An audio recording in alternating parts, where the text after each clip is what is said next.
Ladies and gentlemen, this Monday Night Raw review of the Superstar Shakeup is brought to you by the Viking Experience.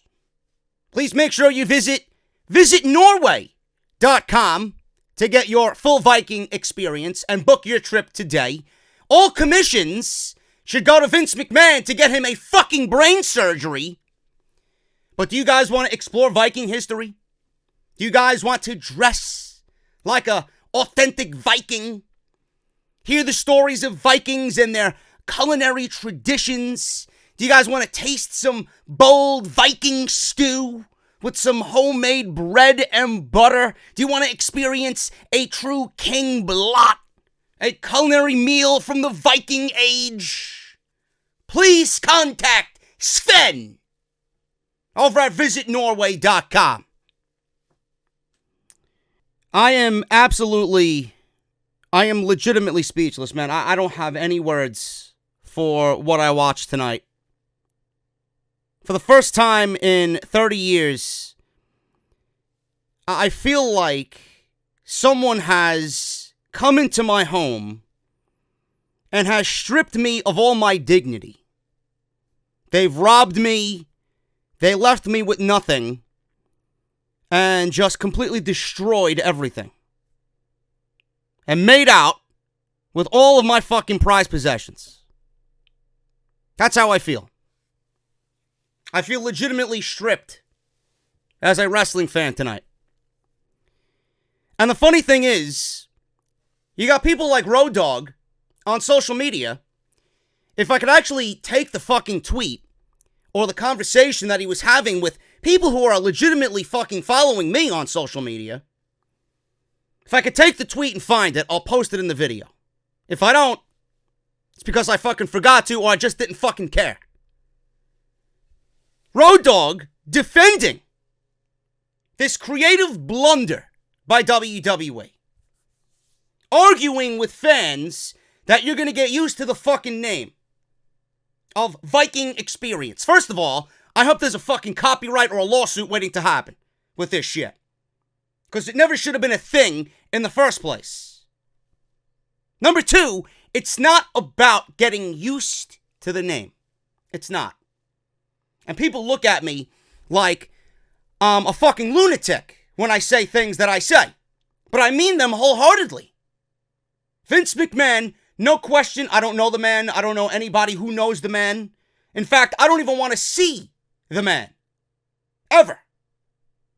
But I am pretty confident. I would bet my life fucking savings that this man is internally trying to kill his company from within. And it starts with NXT. There's absolutely no reason. First of all, why you're calling up the War Raiders from NXT, I don't even know. You didn't take enough NXT talent from Full Sail? Look at the talent that you took and have not even used yet. Where are they at? Do you have any plans for them? Or is Hanson and Rowe going to be dancing next to heavy machinery within 2 weeks? They should have never even been brought up. Number one. Number two, the fuck is Triple H doing down there? Why is Triple H showing up to work every single month, showing up at the PC, monitoring his coaches? Why does he have coaches employed down at the PC, getting these people game ready for the main roster, ready with their promos, ready with their gimmicks, ready for their characters, working on their entrances? Then they get called up to the main roster and everything is completely wasted. Nothing that they started off with makes it to the main roster. I don't know why anybody's employed. You might as well just leave Vince McMahon to work in the company all by himself. Leave him every fucking office in Stamford, Connecticut. All to himself. Because apparently, he doesn't give a fuck about anybody else that is working for him. I don't get it. Was there a reason to change the name of the War Raiders? First of all, you changed their name already in NXT from War Machine to War Raiders, which I really didn't mind to begin with. We all got used to it. And it actually went very well. They came in, they were pretty bland when they came in. I'm going to be perfectly honest with you. I'm not sitting here, praising NXT like it's the fucking greatest thing of all time. There are some things that they don't do right, rarely, but for the most part, what they do is absolutely picture perfect. War Machine to War Raiders. We got used to the War Raiders. They were just in two of the best tag team matches that you will ever see in WWE. One in January and one just a couple of weeks ago. Last week at WrestleMania. Or during WrestleMania weekend at NXT TakeOver New York. Undisputed Era in January. Ricochet and Aleister Black at the Barclays Center WrestleMania weekend. Just last week, people were going over highlights. Morrow was going over highlights of the War Raiders. Hanson and Rowe. And here they are on Monday Night Raw. I hear their music and my fucking heart sank to the fucking pit of my stomach. They come out and Mike Rome announces them as the Viking Experience. Igor and Eric, or whatever the fuck they're calling them now. Is it necessary? Then, like I said, you got people like Road Dogg who are defending this fucking stupidity on social media. It's not about getting used to the fucking name. It's about taking what your buddy has creatively fucking given Vince McMahon on a gold platter. And then it's all for naught. Now, why did they change the name? Is it because you can't fucking go into the main roster with this war theme? Or is it, did Vince McMahon watch the fucking season finale, episode 1 of Game of Thrones last night, and he said, well, we gotta change their fucking name? Or is it, and this one's probably the fucking pinpoint, it's the bullseye, or did you want to take away the war theme, the war chant that they got going on? Do you know how ridiculous they looked doing the fucking war chant, which went with their old tag team name? They're doing the war chant on Monday Night Raw and has nothing to do with their new tag team name. Do you know how ridiculous they look? As a fan, and I tweeted Vince McMahon and I tweeted Triple H, I know one of them motherfuckers seen it tonight. In fact, I hope that they did. I hope that they did. As a fan tonight, just by that ruined all 3 hours of the fucking show for me. I didn't give a shit about anything on this show, and you had an Andrade Cien Almas match versus Finn Balor, which was actually very good. That one little thing ruined the entire fucking show for me.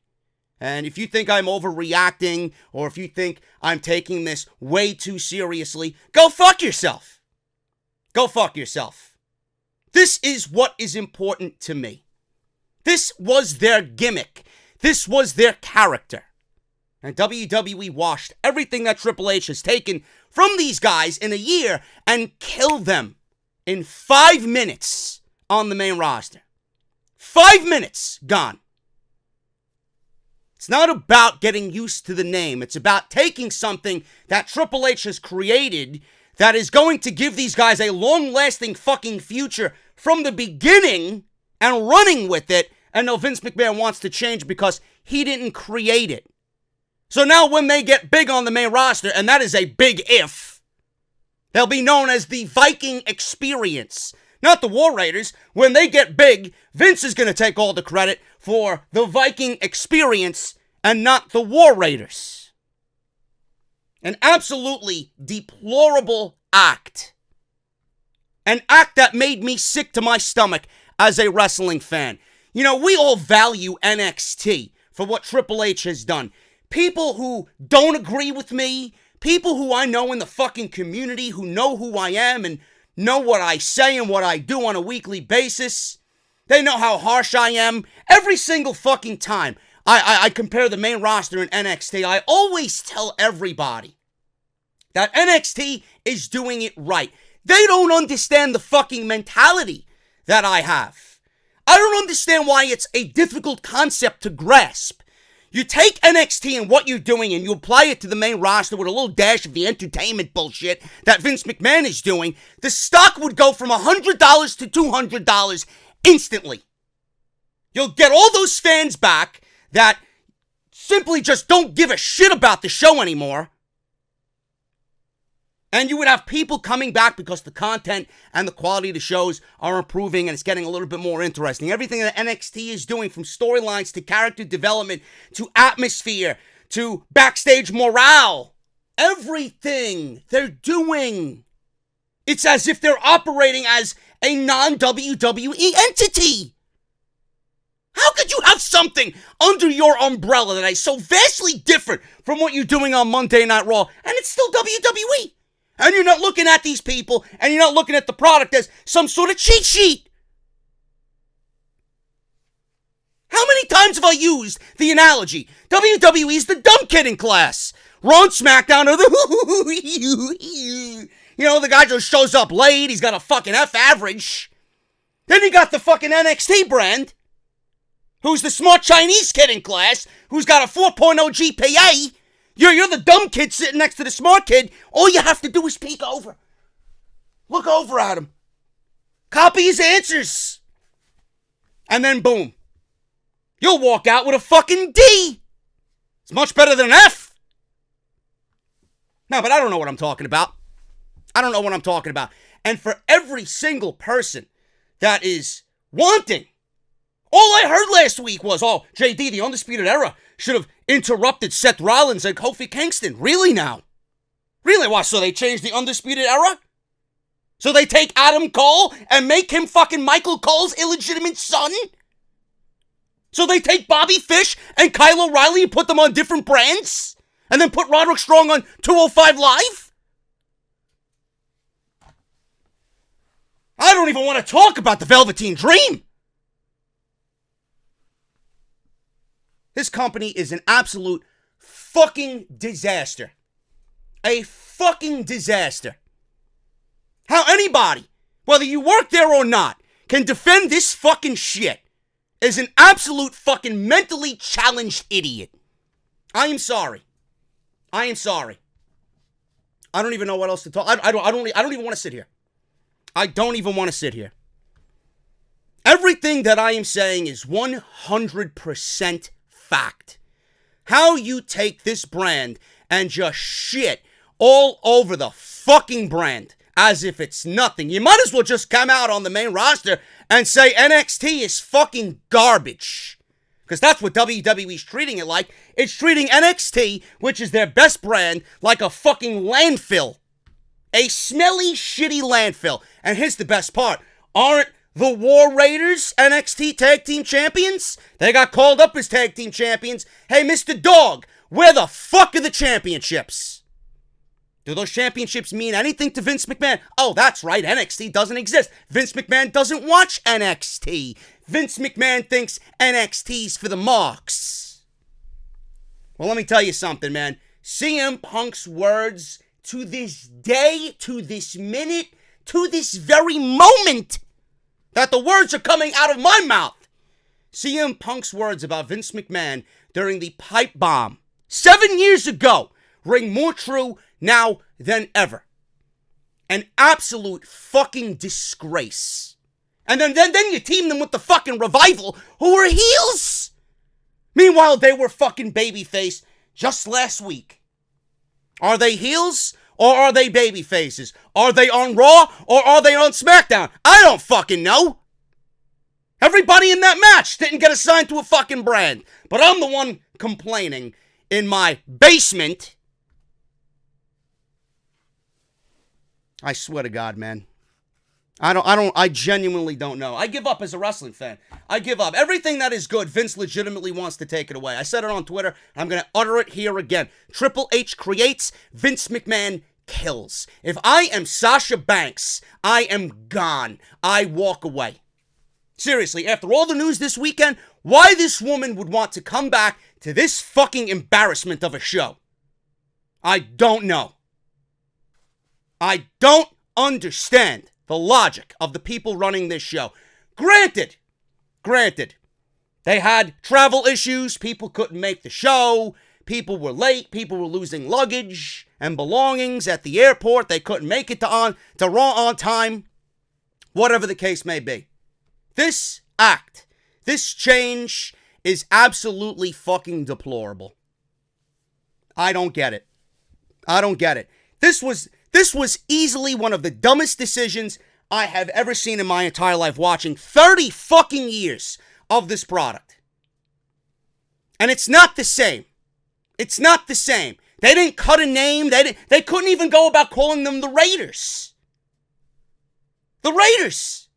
They changed their whole fucking name completely. Which eliminated every aspect of their gimmick that was fucking great. No more war. Hanson and Rowe looked like they didn't even want to fucking... I am not. I am never, from this moment on, calling them what the fuck they're calling them now. They are Hanson and Rowe, to me, the War Raiders. Well, you can't say war on television, right? It's mainstream television. You can't say the word war. Is this the type of fucking society we're living in right now? Is this how much of a fucking pussy people have become where you can't say the word war anymore? I can't even put the word war in my fucking title. Demonetized. Demonetized. We can't say the word war on WWE Raw or on SmackDown Live. Why was NXT doing it? Why was NXT having all these takeovers and all these shows and promoting the War Raiders? It wasn't a problem then. Now they hit the main roster and the word war is an issue. Whoever came up with this idea, I swear to God, I hope someone reports it in the coming days. Whoever came up with this idea, I hope you're fucking listening to me. You don't deserve to make dinner reservations for my 94-year-old grandmother. You're a complete fucking buffoon. You should be absolutely terminated within fucking seconds. Fucking hate this company, man. This company is a complete piece of shit. You know what? I'm gonna continue to watch too. You know why? Because I hate the fucking product so much that you're all here to fucking watch me vent, and I'm gonna make money off them every fucking chance I got. I'm building my career off the fucking stupidity of 30 fucking creative writers. And one senile old fuck who clearly needs to go away. That wasn't even the only thing that pissed me off in this match. 8-man tag. Pretty much the same fucking match we got last week, but with different fucking faces. Ricochet comes out. There's another instance where WWE wants to take and change when nothing was wrong to begin with.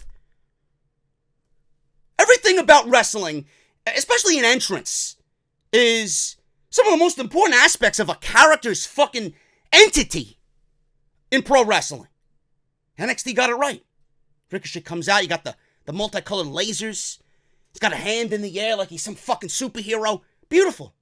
Absolutely beautiful. Every time Ricochet came out, I'm like, yeah, this is fucking great. Do you know just that alone? Do you know the type of epic feel he gives to a match?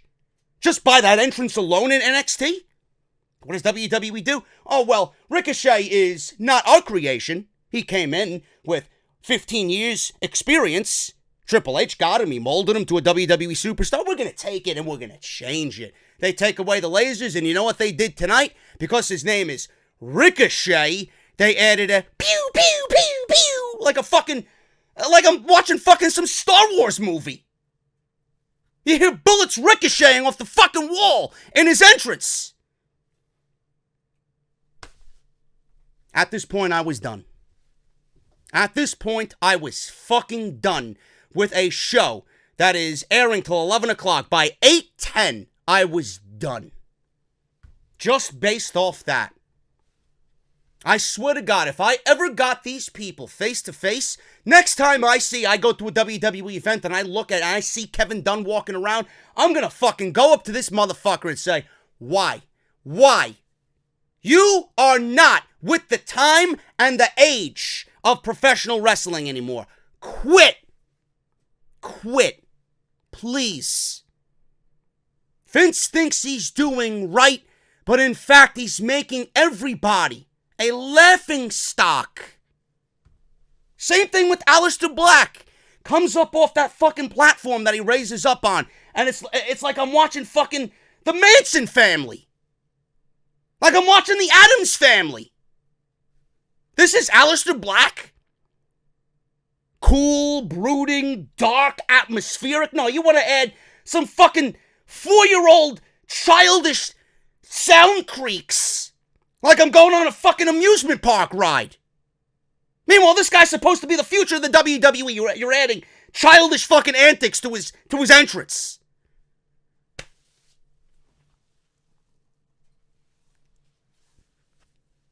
Telling you right now, man. Telling you right now. Everything you've seen of Aleister Black in NXT with the Johnny Garganos and Tommaso Ciampas and the match with the War Raiders. Live through it. Live vicariously through it. Go back and watch it. You'll never see anything like that again on the main roster. I pray to the fucking Lord. If Johnny Gargano, this is what I'm afraid of. Johnny Gargano, after what he's done in his tenure in WWE, the man is absolutely the best thing that WWE has right now. I don't give a fuck what anybody says about me or my love for Johnny Gargano or the fact that he's a vanilla midget. You're an idiot. You're a fucking blithering idiot. Johnny Gargano might very well be one of the top wrestlers on the fucking planet right now. If WWE doesn't see money in him, if WWE takes him from NXT and doesn't do exactly what Triple H has done with Johnny Gargano in NXT, when his time has come, if I'm Triple H, man, I'm leaving WWE. I'll quit. I walk away myself. I give up. Might as well close up shop. Close NXT up. Johnny Gargano is the fucking essence of NXT. If you can't book that man correctly, might as well close up shop. Close down the Performance Center. Close up NXT. Give Morrow his walking papers. It's all over. It's all over. Tell Tommaso Ciampa, listen, bro, you're coming back, go home and retire. Velveteen Dream, have him float away on a fucking couch right down to Jacksonville. It's all over. It's all over. This company is a complete fucking embarrassment. I'm so fucking pissed off right now. I don't want to scream. I know I'm raising my voice. The people upstairs probably think I'm a fucking lunatic already, if not already. So this match, the Revival, it was the Viking Experience and the Revival versus Zack Ryder, Kurt Hawkins, Aleister Black, and Ricochet. Superstar shakeup, they said, right? Superstar shakeup, they said. Yet we got Aleister Black and Ricochet still teaming after WrestleMania. Raw after WrestleMania happened. Superstar shakeup, we all thought that they're going to be split. And here we are still with Aleister Black and Ricochet as a tag team. Hey, Vince, the Dusty Classic is over. Imagine that. Tag team title match at NXT TakeOver New York is happening in the ring on Monday Night Raw tonight. Did they even fucking come close to anything that they did in that match? I want you guys to fucking just think about what happened a week and a half ago and what happened on Raw tonight. How special that match was. How fucking unbelievable that match was to start NXT TakeOver New York. Same four guys. Same four guys. And then look at them on Monday Night Raw. Look at how ordinary they looked. Look at how ordinary they felt in the ring on Raw compared to being in the ring on NXT TakeOver New York. And then you'll have fucking idiots out there defending this product at every twist and turn as if they got some fucking commission coming to them for defending WWE stupidity. Viking Experience pinned Zack Ryder. What the fuck does that mean? Again, we don't know what brand they're on. They didn't even make mention. No graphic. Nothing. Moving on. Finn Balor versus Andrade Cien Almas. Oh, by the way, before I even get into that, which was actually a great match, Cedric Alexander was announced as the newest member of Monday Night Raw. So we got Mustafa Ali on SmackDown and Cedric Alexander on Monday Night Raw. I hope for the best. I really, really, really hope for the best. Long time coming for Cedric Alexander. I thought it was going to be Buddy Murphy. It looks like he'll be the next in line, hopefully. Or maybe he'll show up on SmackDown Live. I don't know. I really don't know. There's not much for Buddy Murphy to do on 205 Live anymore. The guy is too good to be just holed on 205 Live. But Cedric Alexander, he's moving to Monday nights. Long time coming. The guy is absolutely fucking bursting with talent. I've always said it, that I could see him mixing up with a Rollins or a Balor for the Intercontinental title. Guys like that. And I'm glad that he's actually getting an opportunity. And I hope that he can kill it, just like Mustafa Ali is killing it on SmackDown Live. Long time coming, and a guy that truly, after everything he's done, from the Cruiserweight Classic till now, and all of the shit that he's done on 205 Live, he deserves it. I'm happy for him. Actually, no, I'm not. On Monday Night Raw, I'm not happy for anybody. I feel like everybody should just be fucking wanting to blow their brains out being on Monday Night Raw. But I'm happy that he's getting promoted to a main roster brand. Finn Balor versus Andrade. Andrade wins here in a very good match. I don't understand the move for Andrade, and I swear to God, I hope that WWE has some plans for Andrade moving him over to Monday Night Raw. Because the guy really didn't do anything on SmackDown Live enough to warrant a move over to Monday Night Raw. Now, I would have kept him on SmackDown Live to hopefully be the guy, the heel over there, along with Daniel Bryan. He could fit in at a number 2 heel on SmackDown Live. What they're doing here, I pray to God that they have plans, because I could totally envision an Andrade versus Seth Rollins, an Andrade versus an AJ Styles, because AJ Styles was moved to Monday Night Raw. I'm assuming that he's going to be in the main event scene. I could see Andrade challenging for that Universal title, giving us barn burners with AJ and Seth Rollins. I could see him mixing up with Balor some more. I could see him mixing it up with Cedric Alexander. So, I'm excited about the move. At the same time, I'm not, because Monday Night Raw equals failure. And the guy really didn't do anything on SmackDown Live. I'm just happy that they kept Zelina Vega with him. No, in this company, they would have split them up. They would have kept Vega on SmackDown and let Andrade die 1,000 deaths on Monday night by himself. They're calling him the Idol now. Another thing that they gotta fucking throw at you when nothing really needs to be changed. This was a great match. Andrade wins with a hammerlock DDT after Zelina, behind the referee's back, gave Balor a flying head scissors into the barricade. Andrade threw Balor back into the ring, and Andrade hit the hammerlock DDT for the win. Now, for the cretins on social media who want to say, all I do is complain. Oh, well, JD, if Andrade would have lost here, you would have complained about that. Listen, asshole. There are creative ways to book a match between Andrade and Finn Balor in which both of them look good. I don't like champions losing clean on any show. 1, 2, 3. How many champions lost clean on this show? You got the tag team champions on Monday Night Raw, lost clean. Balor, lost clean. Back-to-back matches. Tag team champions and IC title holder losing clean on Monday Night Raw. And then you had the Iconics, the Idiotics, losing, which I'll get to in a fucking second.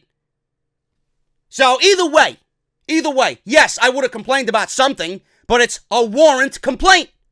It is a justifiable complaint. You are a champion on TV in a non-title match. This is not the way you make your Intercontinental Champion look strong. No one should be losing clean on television. Now what are they going to do coming out next week? Oh, Andrade's the number 1 contender for the IC title. Instead of beating a guy here or a guy there, and a credible opponent here and a credible opponent there. No, they want to give him Finn Balor and have Balor lose clean. Fucking ridiculous. There are ways around it to make both of them look good. But WWE had to rewrite the whole show at the last minute. I guess this fell into the fucking logic gap of Monday Night Raw. This was all in hour 1. That was it. So at this point, I was done with the fucking show. Elias is in the ring. If anybody needs to move to SmackDown Live, it's this guy. Not that they would have him do anything differently than what he's done on Monday Night Raw, but Tuesday nights, play the guitar, get interrupted. I see WWE moving him. He's been interrupted by everybody. He's in the ring with his guitar. Said big names are obsessed with interrupting him. He insulted the Montreal Canadiens for not making the NHL playoffs. Awesome. Awesome. Go to a huge hockey town and make fun of their hockey team for not making the playoffs, which resulted in 5 minutes of booze. We've seen it already. It's not funny and it's not entertaining. I'm sorry. Yeah, it might be a good heel move. I'm not really entertained by what they're doing with Elias right now. I don't give a shit. Rey Mysterio comes out. The announcers celebrated Rey's arrival to Raw. Awesome. Awesome. And I got my neighbors banging upstairs because they don't know that I'm fucking working. They don't know that I'm working down here. Rey Mysterio came out. The announcers celebrated Rey Mysterio's arrival on Monday Night Raw. What is there to celebrate? What is there to celebrate? Rey Mysterio is a glorified jobber in WWE. I couldn't give a single fuck about Rey Mysterio coming to Monday Night Raw. Yeah, there could be some good matches, but what has WWE done in the time that they've had Rey Mysterio on SmackDown Live? And look at the talent that he was with over there. Do you expect any different on Monday nights? The answer is no. The answer is no. So he cleared the ring of Elias, and he botched a springboard. He recovered into a head scissor. Cole called him the greatest little man in WWE. Out came the freak, Elias. The freak Elias. Lars Sullivan. Elias split at this point. Lars Sullivan comes out, and he beats down Rey Mysterio. Hit a sit-out powerbomb. Graves called Lars a movie villain come to life. He said everyone in the back must be hoping Lars gets sent to SmackDown Live. He wasn't given a brand tonight. He was still labeled under the free agent moniker. If Braun Strowman is still on Raw, Lars should move to SmackDown Live. Or if Strowman moves to SmackDown Live, Lars should stay on whatever brand Braun Strowman is not on. So, Mysterio got beat up here, and everybody's attacking me on social media because I pointed out a logic gap, and it shows how stupid people are on social media. Now, the Hardys had a tag team title match with the Usos last week on SmackDown Live, in which they won the tag team championships. Hard-fought match. The Hardys won the titles. Lars Sullivan comes out and attacks both Jeff and Matt. Okay? Now, this is a Hardy Boys team that just went through a 12-minute match with the Usos, but they're two men. Two men against Lars Sullivan. Now, you'd think that they would have more of a chance to get offense in on Lars Sullivan if it's a double team. They got zero offense. Zero. No matter what they did with the Usos, they could have went 10 minutes, they could have went an hour. It doesn't matter. Two men against Lars Sullivan got zero offense on Lars Sullivan. Rey Mysterio's out there soaking wet. He's 150 pounds. He got more offense on Lars Sullivan. Poor little Rey Mysterio got more offense on Lars Sullivan than both Hardys did. People are calling me out on this. It's a logic gap either way you look at it, folks. I know I wouldn't book my guys that way, especially my tag team champions.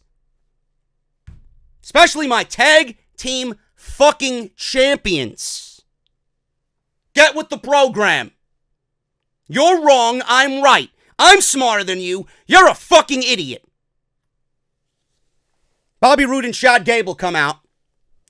They are also undergoing a name change. They are now called the Usos. Because Bobby Roode and Chad Gable are so important to WWE that they couldn't wait. They couldn't wait to announce the Usos on Monday Night Raw. Bobby Roode and Chad Gable out in the ring wearing their robes. Cut a promo.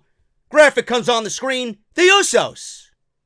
Thanks for spoiling the surprise. That was not really a surprise, WWE. I think everybody caught on to your little gimmick when they lost the tag team titles to the Hardys last week on SmackDown Live. Usos win here. This was... what was it? I wasn't entertained by this whatsoever. Again, I don't know what brand Bobby Roode and Chad Gable are on. Every tag team on the fucking roster was on this show. Yet we got no order on this show at all. I don't know who's where, what brand they're on, who's a team anymore. Usos win here. Usos eventually with their double splash on Gable. One of them made the cover. I don't remember who. Doesn't even fucking matter. It's nice to see the Usos on Raw. Naomi is on Monday Night Raw as well. So at least WWE is not splitting up their real life couples. There you go. If anybody wants a positive on this fucking review, there you go. Alexa Bliss made her way out to the stage for a moment of piss. She beats Bayley in 3 minutes last week, right back to being a fucking talk show host the next week. There you go. And it wasn't a burial of Bayley last week done on purpose, right? Fuck out of here. She said that this could be her last night on Raw. Should be our last night, period. She wanted to give Montreal a proper goodbye in French. Out came Sami Zayn. Now, I'm a Sami Zayn mark. I love Sami Zayn. I loved him all through his tenure in NXT. I love Sami Zayn on the main roster, even though he was booked poorly. I was excited to see Sami Zayn back, even though he threw people like me under the bus last week with his promo. And he didn't do it so much this week, but he shit on his own fucking hometown. But either way you look at it, Sami Zayn had a great entrance tonight.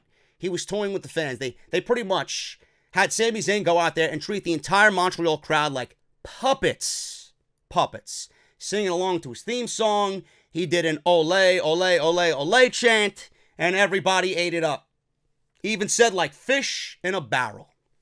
So he's sitting there, and he said he's been in the city all week seeing his friends and family. Said he walked through his neighborhood and all the cafes, including some fresh bagel shops, making me fucking hungry over here, man. Making me hungry. Maybe all those bagel shops and the coffee shops were given some free pub by Titus Catering tonight. Maybe that's where WWE got all their delicious catering for the likes of Eric Young, who was split from Sanity tonight, and EC3, who was properly buried more than he's ever been buried before on WWE television. Said he loves the city. Said the city is great. It's the people he can't stand. Sami told Bliss he didn't even want to be on her show. I don't blame you. She was offended and turned on Sami. He said fans project their anger and insecurities onto him. I guess how I project my anger onto Vince on a weekly basis. He said he doesn't accept it. It's disgusting, and they should all be ashamed of themselves. The fans chanted at both of them. I don't know what they were saying, but it was loud. He said fans can't even enjoy the show because they're too busy playing critic, too busy playing kingmaker. This was obviously a Vince McMahon forced initiative rant just fed to everybody through Sami Zayn. Bliss asked if he's perfect. Sami said he doesn't like the fans and chose to leave Montreal to live in sunny Orlando, Florida. He said he's leaving again, and I'll see you all in hell. Now, this was clearly something that went on too long. I love the shtick. I think Sami is going to be an absolute master in this role. This went on way too long. And obviously, this was something that was done and put onto the show to kill a certain amount of time because they had nothing else to do. That's all that was. It was entertaining. I enjoyed it. But it was one of those things that just dragged on. And clearly, WWE needed something to take up enough time to fill the rest of the show. This was that. But Sami Zayn, I honestly think Sami Zayn is going to be a perfect individual to play this type of character. This is something that could be his breakout moment. And I hope that it is. Because everything that is riddled with truth is somehow always the best thing on WWE television. Hide the gimmick in some sort of truth. Get on the fans' nerves. This guy's going to be a major Daniel Bryan-like heel wherever he goes. As long as he's away from Kevin Owens. Keep him on Raw, keep Owens on SmackDown, and keep them separated. You're going to have Daniel Bryan on SmackDown? Sami Zayn could be that Daniel Bryan-like heel on Monday Night Raw. That's the way I'd book him. And Sami Zayn is the perfect mic guy. He's great in the ring, we know that. But he's the perfect mic guy to play that Daniel Bryan-like villain. I love it so far. It was, just like I said, something that was done to fill enough time on Monday Night Raw. The Iconics were in the ring. They showed a backstage vignette with Bayley. She was calling Sasha Banks on her cell phone. Sasha didn't pick up, obviously, so I love how WWE is playing up the fact that Sasha Banks is not answering the phone calls because she told WWE, per reports, I don't know if she said this legitimately or her husband said it legitimately. I read it. I read it via Pro Wrestling Sheet. Dave Meltzer, she told WWE that she's not coming to work. So there you go. The Iconics were in the ring. They apparently wanted to challenge Bayley and a partner of her choosing. Bayley says that she's got a perfect partner in mind. The Iconics, Peyton Royce and Billie Kay versus Bayley and what ended up being Naomi. Man, I was fucking jumping off my couch with excitement for Naomi. This match lasted about 3 minutes, probably less than that. And Bayley and Naomi win in a non-title match. So Bayley and Naomi beat the Iconics. Not Sasha and Bayley. Bayley and Naomi beat the Iconics. So let me get this straight. You took the Iconics and gave them the tag team titles to embarrass Sasha and Bayley, and in their first match on Raw after the shakeup, you have them lose in 3 minutes to Bayley and someone who's not Sasha Banks in a non-title televised match? Now, I don't give a shit about the Iconics. Never did, never will. But the simple fact that the Iconics are on TV and losing after you took the titles off of Sasha Banks and Bayley, tell me what? That tells me you don't give a shit about the women's tag team titles. So why should I care about the women's tag team titles if this is the way they're going to be treated? You took them off of two women who were wanting to do great by the tag team titles, and you gave them to two women who fucking suck, and you have them lose in their first night on Monday Night Raw. Am I losing my mind? I don't get it. I don't really get it. And this is something that I'll never get. It's like WWE did this on purpose to say, fuck you to Sasha. Unreal. Unreal. But there you go. All the Iconics fans out there. How many of you cried tonight? I'm right there with you. Not for the reason that you're crying, but the simple fact that the titles are absolutely worthless on WWE television. We got that buzzard promo, that puppet that popped out of the fucking box. I don't know if they're promoting Bray Wyatt or Jurassic World 3. I don't know anymore.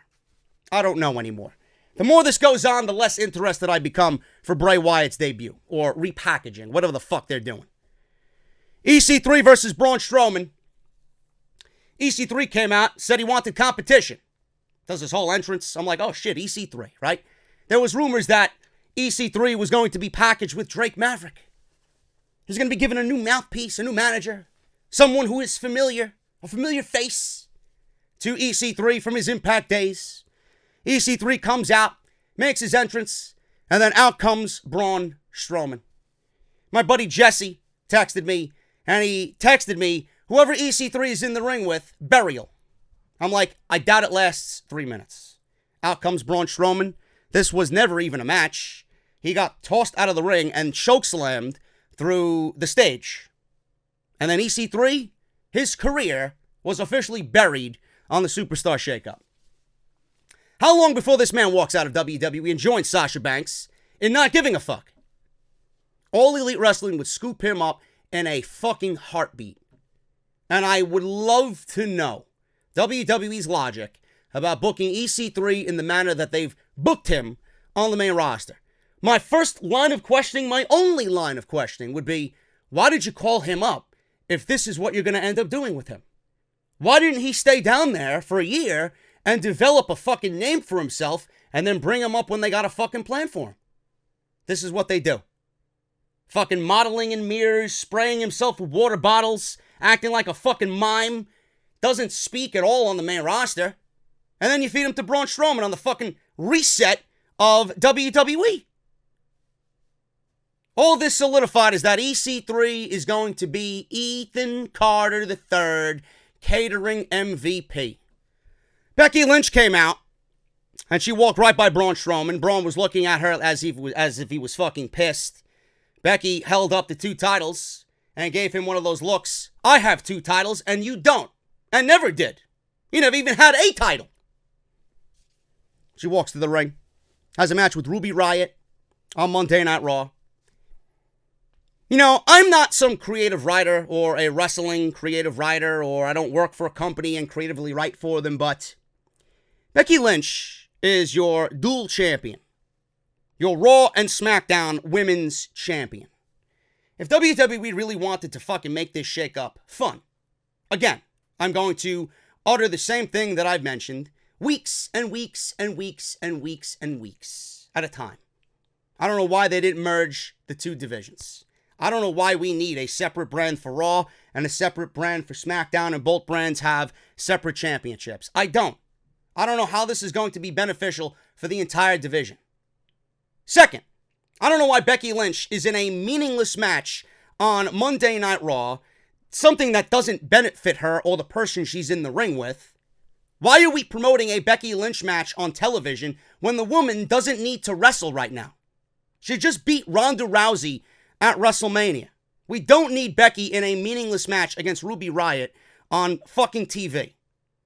Ruby Riott should honestly be Becky Lynch's first real contender for the Women's Championship. And here she is in a nothing match, getting fucking squashed again, undeservedly, on Monday Night Raw. Becky Lynch wins here with a disarmor. There was nothing here about this match even worth noting. Ruby Riott is absolutely one of the best women on the entire roster, and she's being treated just like a Sasha Banks, just like an Asuka, just like an Ember Moon. Afterthoughts. Afterthoughts. The WWE has absolutely made the Riott Squad and Ruby Riott, more importantly, fucking jobbers. And they don't deserve it. They don't. Ruby wins, or Becky wins, rather, with the disarmor. After the match, Natalya makes her way to the ring, and she approaches Becky Lynch with a microphone, congratulated Becky Lynch on her main event at WrestleMania. She said she was proud of Becky, Charlotte, and Ronda Rousey for headlining WrestleMania. She said she was proud of Becky for pinning Ronda and giving Ronda her first loss. Natalya said she's on Raw to look in her eye and to tell her face to face that she's the best there is, the best there was, and the best that there ever will be. Can we have Natalya stop saying that, please? Because when Brett said it, it actually meant something. When Natalya says it, all that I hear is, I'm copying Big Bad Brett. That's all I hear. Brett lived the gimmick. Natalya is nowhere near the gimmick. So let's cut that shit out. But everybody wants to say Charlotte Flair is Ric Flair's daughter. And here we are with Natalya, and nobody's pointing out that Natalya is nowhere close to being the best there is, was, or ever will be. It's fucking ridiculous. Give her own shtick, please. So, she said she's coming for the championship. She wants Becky to know that. Becky said she spent years in the trenches with a lot of overlooking and with unappreciated women, just like her. She said when she held the titles over her head, she knew those overlooked women were going to hunt her down. She said that's the nature of the business, taking out the person who is on top. She said they've traveled the world together, looking for a fight to get a foot in the door in WWE. And look at us now. Becky and Natalya helped build the revolution from the ground up, so it would be my pleasure. Out comes Lacey Evans. Lacey Evans. The big, bad, big-breasted blonde that WWE is now pushing for the new agenda after WrestleMania. Lacey Evans comes out. She actually speaks. Yes, I was surprised too. She said she has a feeling she can teach a man a thing or two. She challenged Natalya to a match, and she mentioned that, I don't know exactly what she said, but she mentioned something about using her wit or using her charm to get what she wants backstage and whatever, to get her way, something along those lines. I don't know exactly what she said, but it was one of those things that just stood out to me, and I was like, oh yeah. Yeah, no wonder why you're getting a shot at Becky Lynch already, because you're using your pull already. They've already deemed you a certain status in the company, and you're using your looks and your charm and your wit and your tits and your ass to get what you want, and here you are. You're in WWE on the main roster for 3 fucking months.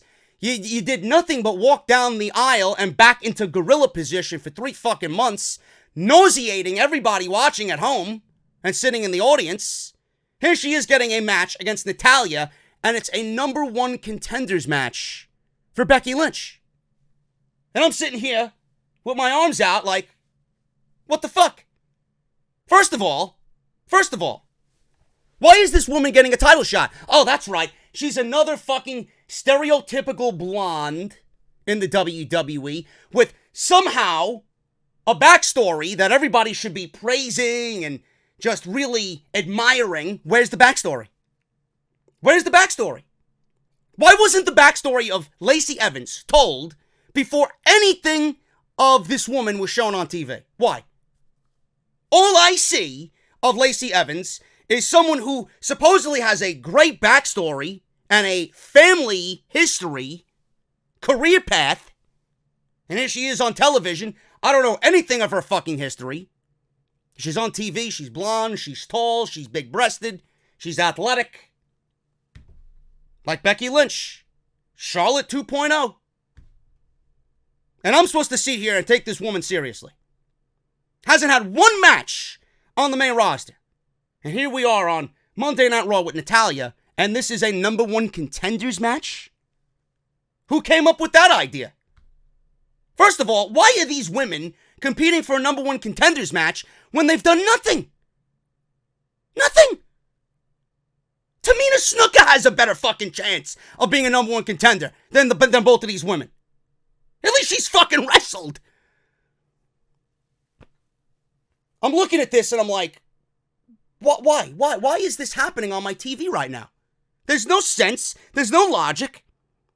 And there's nothing but a fucking agenda which people are going to turn the other way to, and they're not going to pinpoint what is really the issue here.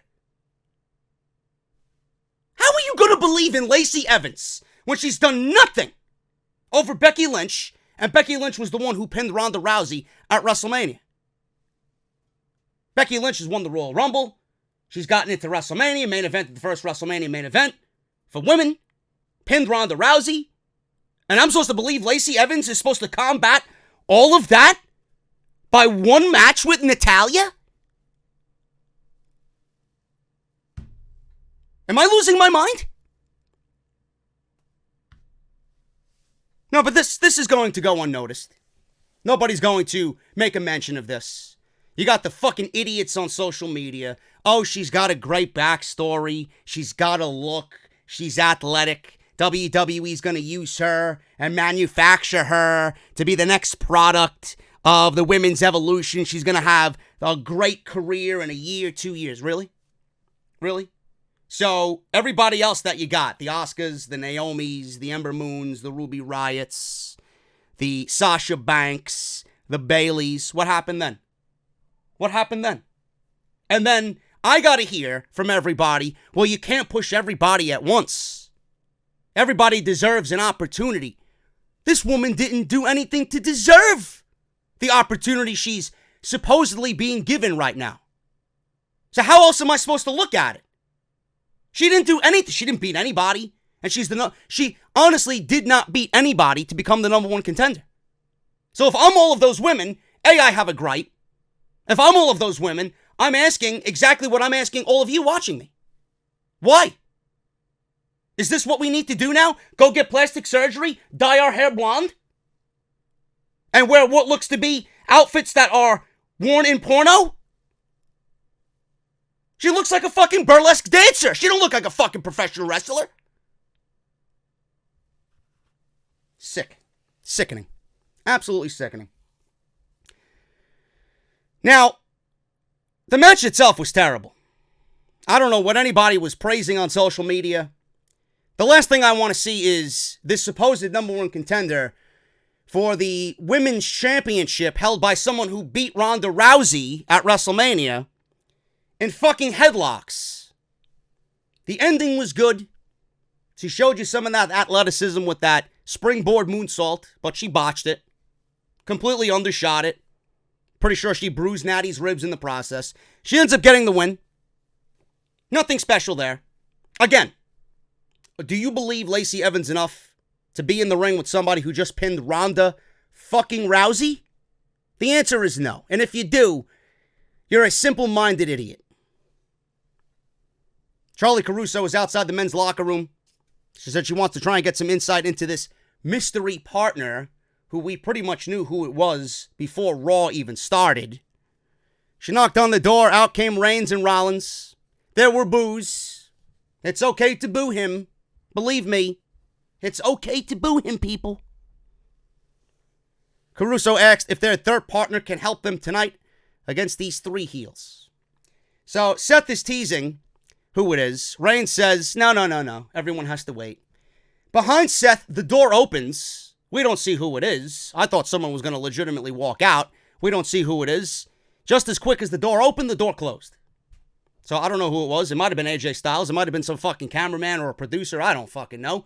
I guess they didn't hear the voices on the other side of the door conducting an interview with Charlie Caruso. Seth teased. Roman said everybody has to wait. Seth said their opponents are right, that he's in this honeymoon phase with the title. And now Reigns is back and better than ever. He's better than ever and more boring than ever. Said life is good for them, but not their opponents. He said they haven't forgotten what Lashley did to their brother Dean last week, who apparently WWE is promoting The Shield, the final chapter.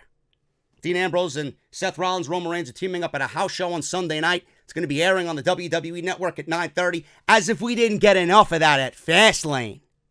Or on Monday Night Raw last week when you guys were in Brooklyn after Raw went off the air. The final chapter. Good. Throw away the fucking pen. Said this could be one or both of their last nights together on Raw. Reigns says they're tearing it down in Montreal tonight. Before the match started, there was another vignette, which I'm assuming was Bray Wyatt. Looked like a dollhouse and a creepy horror movie doll with lights and flickering going on in the background. There was this little stuffed bunny on a rocking horse and sounds of children laughing at how bad Monday Night Raw was tonight. And a scary-looking woman doll with moving eyes, and you heard laughter in the background. This could only be Bray Wyatt. We got the buzzard. We got the rocking chair. We got what looked to be a doll resembling Sister Abigail. WWE really keeping this secretive about who it is. The doll actually looked like Paige. I know I mentioned once before that I think Paige would play a great Sister Abigail. They obviously have to tell the right story, but I could see Bray Wyatt taking Paige and putting her under his spell and kind of channeling the spirit of Sister Abigail through Paige, dressing her up like Sister Abigail. Each and every week you start to see a slow transformation of Paige into Sister Abigail. I think that would be a great story to tell. Who's going to stop Bray Wyatt when she gets to full strength, right? You got this 100% completed form of Sister Abigail. He's unstoppable. He's unstoppable. Hopefully that's where WWE's going with that, but what I just pitched is probably better than whatever fucking WWE's got planned for this fucking guy coming back. I'm going to give them a good idea, and then if we see it on television, you know where you heard it. Main event. One that I didn't watch. I actually got up from my couch, came here and recorded because this main event, folks, I don't know if you are aware, you've been watching this same main event since November. Actually, you've been watching this same main event since the Super Showdown down in Australia. And here we are again. This is a shakeup.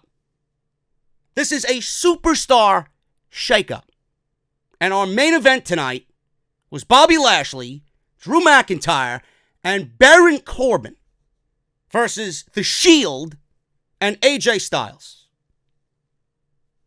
I don't give a fuck if the spirit of Andre the Giant was their fucking tag team partner. I don't care. You aren't doing anything to get me interested in these three guys teaming up. It is over. This is a superstar shakeup, and it's as if WWE took the script from fucking October and just rewrote the end of this show, took out Dean, and replaced him with AJ. Now, AJ came out. He looked to be wearing AEW colors. He looked clean-shaven, as if he just used fucking promo code harrys.com/script. Who won the match? I don't know. Rollins, Reigns, and Seth won. Of course they did. Now, all the rumors of AJ moving to Raw, this was a rumor that was 2 years in the making. We knew AJ was moving to Raw. We knew Vince wanted AJ on Raw. AJ, clearly, he got evicted from the house that he built. His own house that he built on SmackDown Live. Kicked him out. He couldn't pay rent anymore. And here we are on Monday Night Raw. I guess this is the house that AJ Styles built now. He went from blue to red. He went from the house on the corner to the big fucking crumbled down haunted house on the middle of the block. AJ Styles wins here with Reigns and Seth. Like I said, this was a move that was a long time coming. Styles moving to Raw means Reigns is moving to SmackDown Live, which I don't know if I'm going to be okay with that move just yet. because I actually enjoy SmackDown Live than I do Monday Night Raw. Having Roman Reigns as the big baby face on Monday Night on SmackDown Live, I don't know if I could get behind that just yet. I don't. But Roman Reigns versus Daniel Bryan, I mean, I could get behind that. You know, all those years of Daniel Bryan and Roman Reigns being teased for the top position in WWE, especially with Daniel Bryan now. Then he was a babyface, and Roman was whatever the fuck he was. But now we got Roman as whatever the fuck he is, and Daniel Bryan being the biggest heel on the main roster. I think that would be an entertaining match. In fact, Roman may actually be the heel in that match if he was face-to-face with Daniel Bryan. It's going to be a very interesting dynamic. I could see that. Roman Reigns versus, I don't know who the fuck is over there. I really don't know who is over there. They didn't give you any fucking sense of anything, of where anybody went on this show. It was a complete catastrophe tonight. Eric Young got moved to Monday Night Raw for what? I don't fucking know. They moved him away from SmackDown Live from Killian Dane and Alexander Wolf. Goodbye. They'll probably keep Killian Dane around because he's got a good look. Alexander Wolf, he might get his fucking termination papers. I don't know. This show was a complete fucking disaster. A complete disaster. Superstar shakeup, man. You know, everybody was tweeting how they were excited about the shakeup. Oh, who's going to land on Raw? How is Raw going to look different than what we're used to seeing? Everybody's making their predictions. What difference does it make? What difference does it make? You could fucking end the brand split, merge these rosters. It doesn't matter. It doesn't matter. The more things change, the more they stay the same. The only change that needed to be made was 3 moves. Merge the tag team division for the men's, merge the women's divisions, place the mid-card and the main event wherever you see fit to give both shows a fresh sense of new, and get rid of the old man or diminish most of his roles as far as creative go. Those were the only things you needed to do. And nothing to make these shows better was instituted on Monday night. And I do not expect anything else as far as SmackDown Live goes. I don't know what else to tell you. I really don't. I said what I said what I could say. This show went nowhere. I wasn't even going to record tonight because that's how fucking pissed off I was. And to the annoyance of my fucking neighbors upstairs, I needed to get this out. There was no way I could contain what I wanted to say till tomorrow morning. I'll see you guys for SmackDown Live. If you missed anything that I uploaded this week, please make sure you guys go and check everything out. Raw, SmackDown, NXT from last week. Ton of off-the-script content this past weekend, detailing Road Dogg and Sasha Banks. All that is live on the channel. Cody, TBS, TNT, AEW television deal. Dean Ambrose being offered a hefty amount by AEW. All bullshit, but I'll give you my news and rumors on it. Make sure you guys go and check all of that stuff out. Link in the annotation that you see in the top right corner of the screen. We may see the Sky Pirates tomorrow. As far as the Iconics go, we'll see what happens there. But make sure you guys go and check all that stuff out. Follow me on social media at JD from NY206 on both Twitter and Instagram. Hit that subscribe button down below. Turn on that bell for all notifications. Patreon.com/JD from NY206. Audibletrial.com/offthescript. Harrys.com/offthescript for your free trial, or Harrys.com/script. AJ used it, so I expect you guys to use it too. And I'll see you guys for SmackDown Live, man. Thank you guys so very much. Listen, if you enjoyed the video, hit that thumbs up. If you found some truth in this video, hit that thumbs up. If you think I'm an asshole, leave a rating anyway. It helps me out regardless. But I know what I watch on a weekly basis. My intention here is to smarten everybody else up on the things that you do not see. What WWE did tonight, no matter the travel issues or not, was a complete fucking disgrace. Logic holes, no common sense, no excitement. They got you excited for nothing. Nothing. And then internally killing NXT is a big no-no to me. And that's exactly what it seems like with the addition of the War Raiders, Hanson and Rowe. God knows what they got planned for SmackDown Live. I'll see you guys later.